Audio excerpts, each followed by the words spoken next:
The home of the common Joe and the common Sally in the know, even more so than all those media talking heads.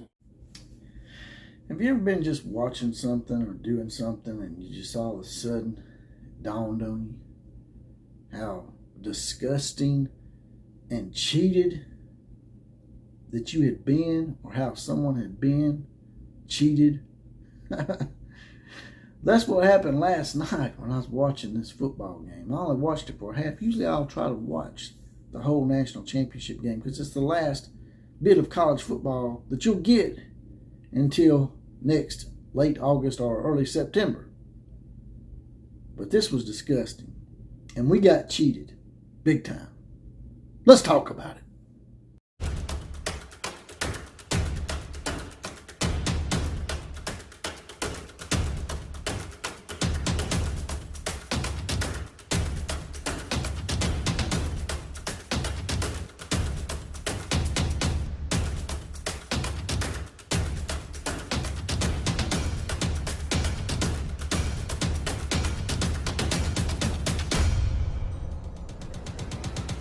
Well. Here we are again. Another episode of the OCF, that's the Outlaw of College Football. That's me, JPC. Also on Facebook under Jesse Paul Clark, spelled Jesse without the I. Now, also on Twitter at OCF Productions. Now, getting right to it. Watching the national title game last night. Turned it off at halftime when it was 38-7, and it just suddenly dawned on me as I had conversations with numerous people. And let me go ahead and preface this by saying I'm not saying this because I like Alabama. It wouldn't matter if it's Alabama, USC, Texas, Notre Dame, anybody. I'd say the same exact thing in this situation. The national title game was an implication upon the College Football Committee and the Big 12 to some degree at how disgusting and fake and cowardice that the College Football Committee is. The College Football Committee every year preaches all these little things about, oh, we don't go by just one certain thing. We don't go by records alone and yada, yada, yada. But obviously you did, because you put a TCU team in there that basically had a perfect storm for the Michigan game, played in the national title game, and got blew out. It wasn't even close. It wasn't like it was just an ass whooping, or like a 28-6 ass whooping or a 42-7 blowout. This was a 65-7 dismantling and embarrassment for the TCU Horned Frogs and their entire conference, to be quite honest with you. Now, I could have understood if Alabama had 2 losses, which they did, and TCU was undefeated and there was a 2-game differential. At that point, you do have to look at records. But there was only 1 game difference. And they lost their last game. And when a team loses a game at the end of the season, normally they drop a few spots.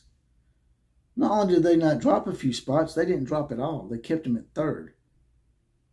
Now, if you're not going to put Alabama in there because Alabama screwed themselves a little bit by losing those 2 games, I can buy that. But you've got to at least drop TCU 1 spot. You've got to punish them for losing. You don't get rewarded for losing. I've never seen that. Of course, in today's society, you have all these trophies for people that lose. So that it shouldn't surprise me in a way. But if you wasn't going to put Alabama in, or hell, even USC in, as much as I hate to say that, or Tennessee, I mean, it could have been anybody else but TCU. Tennessee beat Alabama. Could have put Tennessee in. If you wasn't going to put one of those 3 teams or another team that I haven't thought of, you should have at least moved TCU down to number 4 and punished them just for a little bit. Just for losing at least 1 spot. Drop them down to number 4, make them play Georgia in the first round.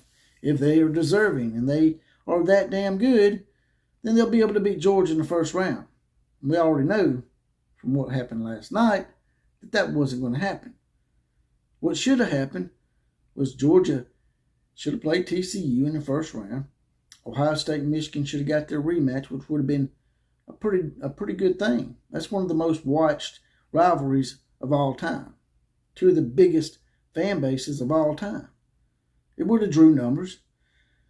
And if Ohio State got the revenge on Michigan and then played a Georgia in the national championship game, you would have got a classic for your biggest game of the year.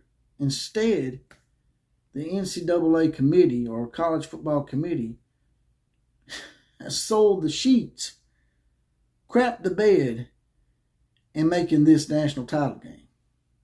Even if Michigan had won, and they probably should have because there was 2 pick sixes and a lot of things that just happened to break TCU's way for whatever reason, Georgia probably wouldn't have beat Michigan as badly. But the committee, man, they just lie. And that's what I'm getting sick and tired and fed up with. And I wasn't real sold on this whole 12-team playoff at first. But now I can see why it's probably needed. At least an 8-team playoff. I would have preferred 8 teams. But 12 teams is fine as long as they don't try to push this to 16. 12 teams is fine because that's what the NFL does, if I'm not mistaken. It's either 12 or 14 in the NFL. I can't remember. Might be 14 now. But luckily, in a couple of years, we won't have this problem, hopefully. Of course, you're always going to have controversy. But at that point, if you're the 13th ranked team, then you probably got 3 losses. And you probably don't deserve to be in the playoffs anyway over a fellow 3-loss team, maybe. At that point, it's really apples and oranges. But I just feel cheated, man. It was disgusting what they done. We all know why they did it. And yes, I'm an Alabama fan. But let's be honest about this. Y'all be honest with me now.